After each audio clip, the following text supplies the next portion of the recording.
Basically ये return visit है, third Ganga visit, Mekong visit जो था जिसमें हम रिलीक लेकर गए थे थाईलैंड में, तो उसके फलस्वरूप अभी ये वापस आए हैं हमारे यहाँ पे।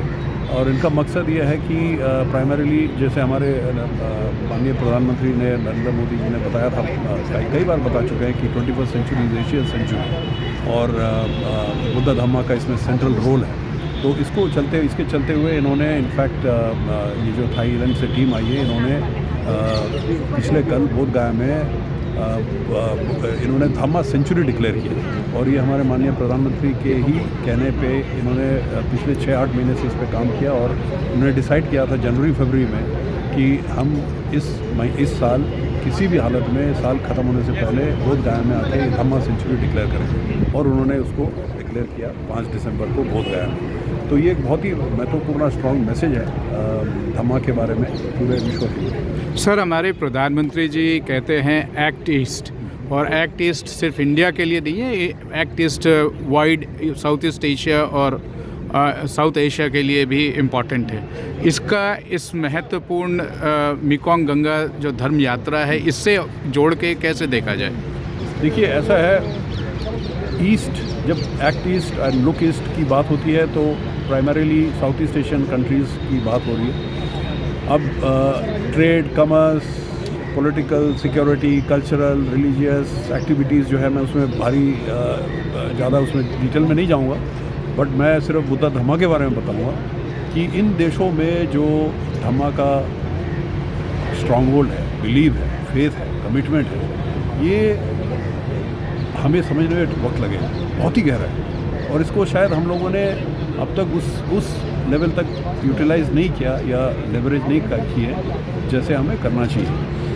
हो रहा है, काफ़ी काम हो रहा है। इनफैक्ट ग्लोबल बुद्धिस्ट समिट हम लोगों ने किया पिछले साल, और इस साल हमने फर्स्ट एशियन बुद्धिस्ट समिट भी किए, और फिर एक मीडिया कॉन्क्लेव भी किया गया, फिर एक शंघाई कोऑपरेशन ऑर्गेनाइजेशन पे भी बुद्धा धम्मा और फुटस्टेप्स ऑफ द बुद्धा धम्मा ये भी किया गया। तो प्रोग्राम्स काफ़ी हो रहे हैं, हम लोग काफ़ी कर रहे हैं और सरकार से बहुत सपोर्ट मिल रहा है। इनफैक्ट मैं ये कहना चाहूँगा खास करके कि लुक ईस्ट पॉलिसी और एक्ट ईस्ट पॉलिसी के बारे में, और आज के दिन जो 21st century being Asia century, जिसमें माननीय प्रधानमंत्री का बहुत ही गंभीर इनफैक्ट सोच है, उससे थाईलैंड में काफ़ी इम्पैक्ट पड़ा। काफ़ी थिंक टैंक्स, काफ़ी इंस्टीट्यूट्स इस विषय पे चर्चा कर रहे थे जब हम जनवरी-फरवरी में वहाँ गए थे, काफ़ी गहराई से। इनफैक्ट मुझे कई तरीके से उन्होंने पूछा भी इसको कैसे इम्प्लीमेंट किया, किस तरीके से किया है। और ये जो डॉक्टर सुपाचाई यहाँ पे जिन्होंने बात किया, सुपाचाई जी जो है, ये उसी वक्त उन्होंने प्लान किया था कि इसको तो डिक्लेयर करना पड़ेगा और इंटरनेशनली ग्लोबली डिक्लेयर करना पड़ेगा बोध गया में आके, क्योंकि 21st सेंचुरी बीइंग इंडिया और एशिया सेंचुरी, इसका मतलब ये है कि इसमें धम्मा और बुद्धा धम्मा का भी सेंट्रल रोल रहेगा। तो उसको ध्यान में रखते हुए इन्होंने इस बार दिसंबर में, ये जो 5 दिसंबर को यहाँ आके बोध गया में डिक्लेयर किया कि ये सेंचुरी जो है धम्मा सेंचुरी कहा जाएगा। प्रधानमंत्री के, हमारे माननीय प्रधानमंत्री के 21st century look east act east policy के तहत। सर, हमारा एक इससे आपका ध्यान इस और भी आकर्षित करना था कि भारत, लाओस और कंबोडिया को भी कैसे कुछ ऐसे प्रोग्राम और कर पाएँ जो बायलैटरल हों, ताकि और ज़्यादा भारत के बुद्धिस्ट और वहाँ के बुद्धिस्ट और वहाँ के दोनों डिप्लोमेटिक और अदरवाइज़ कल्चरल रिलेशंस को और मजबूत किया जाए, जैसे मेकोंग गंगा आज का ये 4th एडिशन का ये प्रोग्राम है। देखिए, बड़ा इंटरेस्टिंग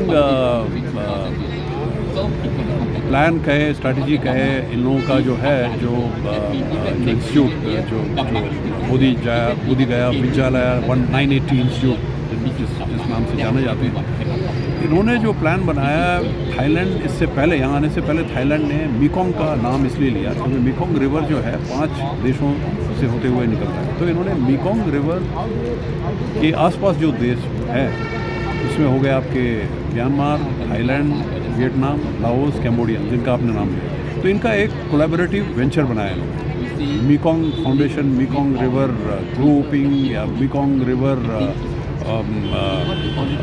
समिट, इस तरीके के बहुत सारे प्लेटफॉर्म बनाए मेकोंग के ऊपर। और सिविलाइजेशन जो है वो नदियों के चारों तरफ ही होता है, तो इसका फ़ायदा उठाते हुए इन्होंने ये कॉन्सेप्ट निकाला कि मेकोंग फ्रेंडशिप ग्रुप, अब इसमें हमारा फ़ायदा ये है कि हम जब इनके साथ मिलकर काम करते हैं तो इसमें गंगा भी आ जाता है, तो गंगा मेकोंग आ गया। सो गंगा मेकोंग आ गया तो अब लाओस, कैम्बोडिया, ये जो 5 देश है ये भी हमारे साथ जुड़ गए इन अ वे।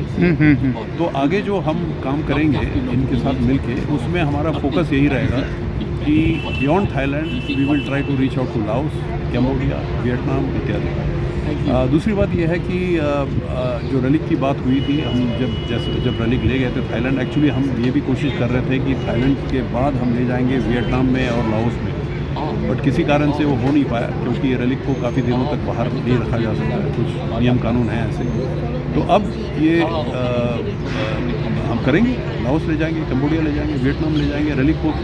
तो एक तरफ हम इनके साथ मिलकर मेकोंग वाला जो कोलैबोरेटिव वेंचर है उसमें इन्वॉल्व हो जाएंगे, दूसरी तरफ हम डायरेक्टली हमारे जो खुद के जो शरीरावस्तु है उनको लेके जाएंगे, रलिक को लेके जाएंगे।